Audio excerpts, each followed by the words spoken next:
in 4 types of wealth which the zakah is due upon. The first type of wealth that the zakah is due upon is an-naqdain, al-dhahab wal-fiddah, gold and silver.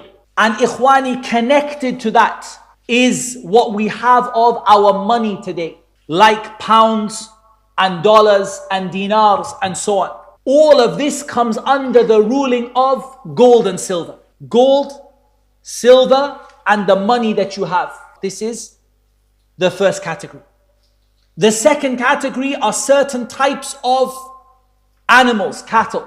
If you're a farmer and you have cows and sheep and camels and so on, that's a different matter.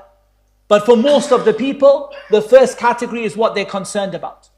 The third category is everything which you have prepared to sell. For example, let's just say that somebody has bought a house to sell it and he wants the money to go up, the value to go up, and then he's going to sell it. Or he bought a car and the car is prepared to sell. I'm not driving it, I'm not using it. It's sitting there so that the value will go up and I will make a profit on it. It doesn't matter if it's a house, it doesn't matter if it's a car, it doesn't matter if it's pens and pencils. If you have bought it and it is sitting there waiting for you to sell, then it is from arud al-tijara that there is zakah due upon it with certain conditions. This includes the stock that you have in your shops. You have a shop, you have stock that you haven't sold. That stock that you have in your shop is also from arud al-tijara. And it doesn't matter if you're a business or you're an individual. If you bought something and your intention is not to use it but to sell it, then this is from that which zakah is due upon. As for that which you bought to use it, the house you bought to live in, the car you bought to drive, there is no zakah due upon it. Likewise, the tools that you use.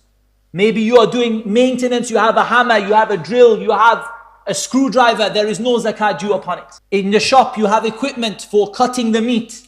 You have equipment for the selling, for buy the till and the cash register, there is no zakah due upon it.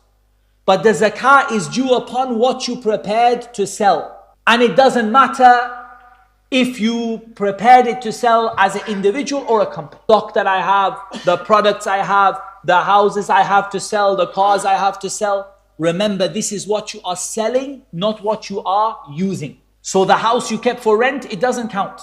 You will pay zakah on the rent. You will pay zakah on the profit. But you will not pay zakah on the value of the house if you kept it for rent. But what you kept for selling, if it's big as a house or as small as a pen or a pencil, if you bought it for the reason of selling it and the whole year, your financial year comes again, you checked it, how much money you have, and you give the zakah according to the market rate. Not the rate when you bought it, the value of it on the day when the zakah is due. And the fourth one is al-kharij min al-ard min al-hubub wal-thimar ala tafsil fi dhalik. We're not going to speak too much about this, which is the grains and the fruits which come from the earth. And this needs a longer discussion. There is no time for it in the khutbah. What concerns us really is the first category and the third one.